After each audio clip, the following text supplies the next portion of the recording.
আমাদের পরিচিত সবাই কাকুই রাখতাম, অনেক বছরের পুরনো ব্যবসায়ী মেলার মাঠে এরকম ঘটনা মেলার মাঠে কখনো হয়নি। এটা কেউ ভাবতে পারেনি এমন ঘটনা হবে।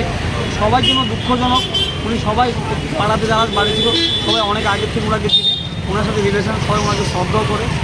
এমন ঘটনা হবে কেউ ভাবতে পারেনি। কী নিয়ে হয়েছে পুলিশ তদন্ত করছে, তাহলে বুঝতে পারে। এখন আমরা আজকে সমস্ত ব্যবসায়ী মেলার মাঠে দোকানপাট ওরা বন্ধ রেখেছি, ওরা সবাই শোকাহত এবং মর্মাহত।